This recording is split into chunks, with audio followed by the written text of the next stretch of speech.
Real estate agents, what can you do with them? It's almost like they're part of some secret society whose main aim is to rip off unsuspecting home buyers. And it's not to say all real estate agents are bad people, but it's common knowledge that real estate agents use all sorts of tricks like reading emotions and try and push the price up. At the end of the day, it's their job to work for the seller and sell the house for the highest price possible. But sometimes these tricks can get out of hand. One of them is called underquoting and has become a huge problem in the property market. In fact, in Sydney, underquoting complaints have doubled more than they were last year. So what is this underquoting thing anyway? In this video, we're going to share with you what underquoting is, how you can tell if a property has been underquoted, and what you can do about it. But before we start this video, if you find it helpful in any way, do me a little favor and hit that like button below or leave a comment for the YouTube algorithm. Just a little gesture like that makes a huge difference to the channel. So if you haven't already, hit that subscribe button below. Thanks you guys, it really means a lot. So let's dive in. If you paid even the smallest amount of attention to the property market recently, you'll have noticed that prices are going up and up. And if you've been lucky enough to be looking to buy a place, you might have noticed that properties you thought would have sold for a certain price end up selling for way over what you expect. In some cases, the properties sell for higher than what they're being advertised for. And that is called underquoting. Underquoting is also known as bait pricing. And this is when an agent knowingly lists a property at a price that's lower than the true value of the home, or potentially less than the price the seller is willing to accept. There's several cases in Victoria where real estate agents were found to have held auctions, tried to bait lots of buyers in there who they knew were never going to be able to afford the property, get more people at auction, and then sell the price for way higher than anyone could actually afford. Yeah, we saw an example of 10 Chelsea Street in Brighton that sold for $3,075,000, which is more than 43% over the guide. But this is not the only case. It's happening everywhere. An agent will advertise a house for say $790,000 to $840,000, knowing full well that the house is worth more than $1 million. And you'll see this firsthand when you look on realestate.com.au and you've got filters for properties in $700,000 and these really nice properties pop up in it. The frustrating thing actually, the real estate filters aren't considered underquoting, which just seems bizarre that they can advertise a property that's going to sell for $1 million in the filters online in the $750,000 category. It's happening all the time. So why do they do this? Quote them low, watch them go, quote them high, watch them die, is the philosophy behind all the madness. In theory, listing a price as a bargain is supposed to attract many buyers, creating competition and therefore driving the price up. This is one of those senseless things that ends up wasting time and money of buyers because you have to conduct pre-purchase inspections, pay solicitor fees, and let's not forget all the anxiety that comes with buying a property, especially at auction. And this is all for a property that you potentially would never be able to afford anyway. This sadly happened to me last year, and I've got another video where I cover in depth what happened, how the property was advertised, and then how I got completely underquoted. Check out the video below. Interestingly, underquoting doesn't always benefit the seller, either because if the house is worth $900,000, it will most likely sell for $900,000, despite the agent listing the property for $500,000 to generate interest from people with less of a purchasing power. But how does a real estate agent benefit from this? Well, it's phone numbers and vanity metrics like views on the listing, saying how much interest they generated, how many people they got through the open home. You've seen the Facebook post before. It's terrible. What are the reasons or perceived benefits underquoting is illegal and carries hefty fines in some states? So what are the underquoting laws in each state? Knowing these laws can help you be on the lookout for potential underquoting and even put you in a position to report it. In Victoria, an agent must provide a statement of information or SOI with a selling price and 3 comparable properties as well as the median price of those properties in the market. Agents aren't allowed to use expressions like more than or put a plus sign in front of the price as a price guide.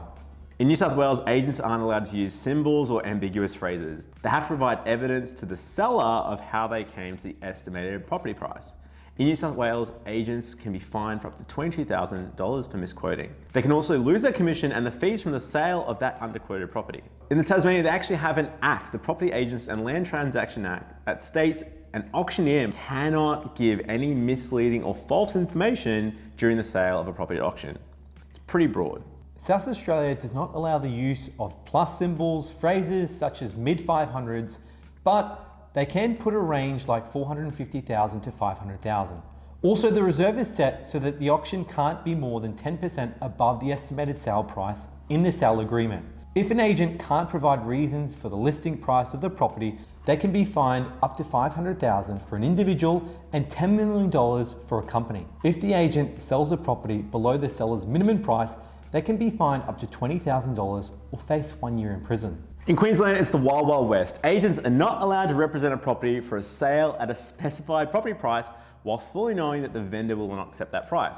If agents use the phrase offers over, then that price should be the lowest the seller is willing to accept. For example, offers over $500,000 means the seller might not accept an offer of $500,000. In Queensland, bait advertising can face a penalty of $10 million or 3 times the value of the benefit received. If a benefit can't be calculated, it's 10% of the annual turnover in the preceding 12 months. And in Queensland, this is why you see a lot of properties that don't have a price advertised. They say they leave it to the market, you don't get provided with sales, and you're just left guessing. In WA, an agent is required to provide a written statement to the seller of why they've come to the estimated property, as well as comparable properties and market information. In the NT, misleading advertising is illegal and you can get in a lot of trouble for it.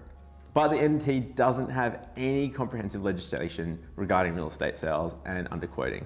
In ACT, if an agent's found to be publishing an advert that's false or misleading, they can get a penalty of up to $220,000.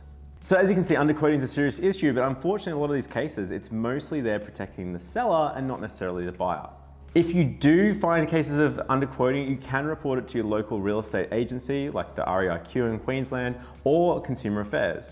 In a lot of cases recently where agents have been called out, the agents have actually said they couldn't predict what the market's going to do, and people got emotional and got really fired up. So it is a really hard one for them to regulate. I think the state that's probably done it the best is Victoria, because the agent has to actually publish a guide that they give to the buyers saying, hey Nathan, we think we're going to sell this place for $500,000 to $600,000. Is that in your budget?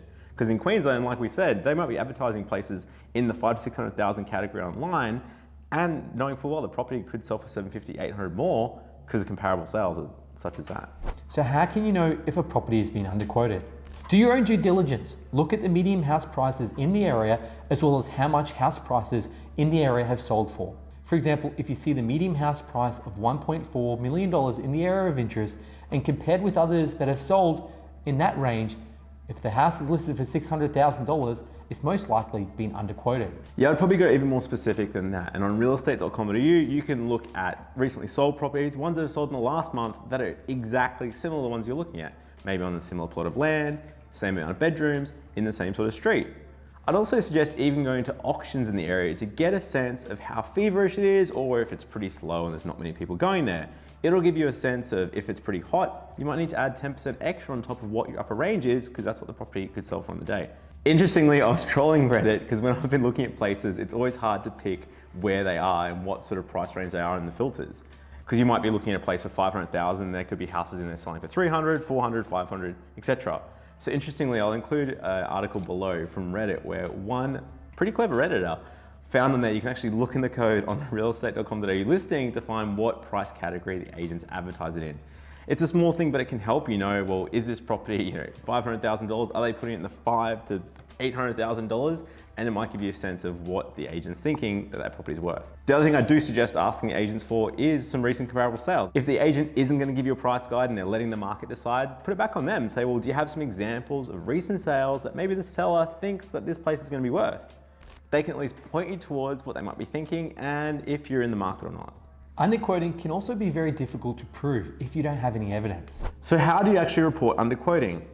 It's pretty hard when it's hearsay, so you need to have documented evidence. One way you could do this is putting an offer in writing, either by emailing or texting the agent. Make sure you've got timestamps and you've got evidence of all that written down somewhere. If in the example that Nathan said a bit earlier, we're potentially looking at a place that is advertised as offers over $500,000 but likely to sell for $900,000, that $550,000 offer in writing will need to be presented to the seller. It might be going to auction, so the agent will tell you, hey, sorry Nathan, thanks for the great offer. We're going to go to auction and see what happens on the day. On the day of auction, the property might then sell for $900,000, significantly over what you've offered and potentially over what it was advertised for. In this case, you can definitely report underquoting to the local agency. This is obviously a pretty far-fetched scenario, so it's not going to be crazy numbers like that, but it does happen. But like in my auction story, the property was being massively underquoted. It was in the wrong bracket online. The guide the agent gave me was completely incorrect. And even the sales they provided weren't even in the realm of what the property ended up selling for. And although there's a lot of great agents out there that are doing the right job and getting the seller the top dollar, which is what they're supposed to do, I just think it's a dishonest part of the industry that really needs to be regulated and brought into line. Especially in states that aren't as advanced as Victoria, where they actually advertise guides for buyers to use. So what's preventing you from qualifying for a home loan? Here at Hunter Galloway, we get home loans approved. So if you're looking for a mortgage broker and living in Australia, we can help. Visit us online at huntergalloway.com.au and we'll see you next time.